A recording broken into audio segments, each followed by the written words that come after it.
केस जे वाढलेत ना, पुरुषांच्या वर जे दाढी टाईप जे आपल्याला येतं ना, त्याचं शेविंग करायचंय आता आपल्याला. हे नवीन येणारे केस अजिबात जाडबिडी येत नाही, हे सिद्ध झालेलं आहे. आणि तुम्ही ॲब्सोल्युटली सुंदर केसांचं ज्याला पीच फर्स्ट ज्याला म्हणतात, ओके, जे लव आपण ज्याला जे म्हणतो, ते सगळं काढता येतं मस्त. त्याच्यासाठी काय करायचं मी दाखवते पटकन. सोहराई नावाचा एक अतिशय सुंदर ब्रँड आहे. मला नव्यानं ब्रँड मी प्रेमात पडले या ब्रँडच्या. स्वतःच्या पैशांनी मी हे विकत घेतले बाय द वे सगळं, ओके. त्याच्यानंतर कार्मेझीचा शेविंग हे आहे, तुम्ही बॉम्बे शेविंग कंपनीचं पण घेऊ शकता. फक्त इम्पॉर्टंट ही गोष्ट आहे, इथे त्याला टोक नाही पाहिजे. बघा मी इतक्या जोरात इथे मारते तरी हा जो कर्व आहे तो इम्पॉर्टंट आहे. जर याला खूप टोक असेल तर ते कापलं जातं, ओके. तर असा. आणि दुसरं म्हणजे हा कॉटन कम कागद कम असा एक प्रकरण आहे. ह्या सगळ्याची लिंक मी ऑलरेडी देते आणि त्या सेव्ह पण असतात बाय द वे हायलाइट्समध्ये. तर हे फेशियल ऑइल आहे, काहीही लावलं तरी चालेल. गंमत अशी आहे की या स्टेपमध्ये तुम्हाला मऊ करायचंय त्वचेला, म्हणजे ब्लेड घासलं जाणार नाही, ड्राय होणार नाही. तर ते प्रिपरेशन इम्पॉर्टंट आहे. कुठलंही फेशियल ऑइल तुमच्या आवडीचं तुम्ही घेऊ शकता.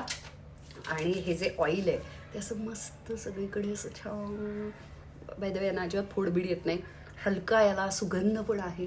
हां, असं ते छान चोळलेलं आहे, मुरलेलं आहे, असं सगळीकडे डोळ्यांच्या खाली लावायला हरकत नाही, तशी त्वचा ड्राय होत असते. अशा पद्धतीनं सगळं छान तेल लावलेलं आहे. आणि आता ते थोड्या वेळ मुरू द्यायचं आणि मग आपण शेविंगला लागायचं.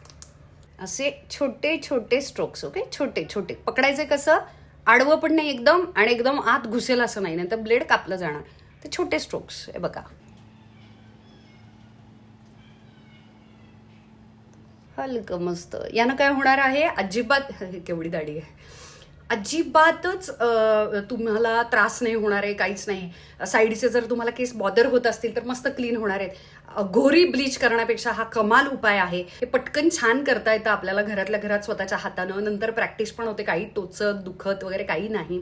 थोडेसे बम्प्स वगैरे येतात असं तुम्हाला वाटत असेल तर याच्यानंतर थोडंसं छान मॉइश्चरायझर, शीट मास्क आणि ऑफकोर्स बाहेर जाताना सनस्क्रीन, एवढ्या गोष्टी पाळायच्या, बाकी काही नाही होत. आणि याच्यावरती मेकअप जो काय बसतो मख्खन, तर त्याच्यामुळे हे जे असं आहे असं कमाल वाटलं होतं का एवढी दाढी आपल्याला, पण असते ती कुठेतरी, ओके. आणि मग ते केस असे मेकअपमधून ट्विंग करून आडवे बाहेर येतात, कारण मेकअप हा शेवटी रंग आहे ना, ते काय तुमचं टेक्स्चर वगैरे लपवू शकत नाही. त्याच्यामुळे केस ते त्याच्यातून बाहेरच येतात. असे एक्सफोलिएशन पण झालेलं आहे मस्त.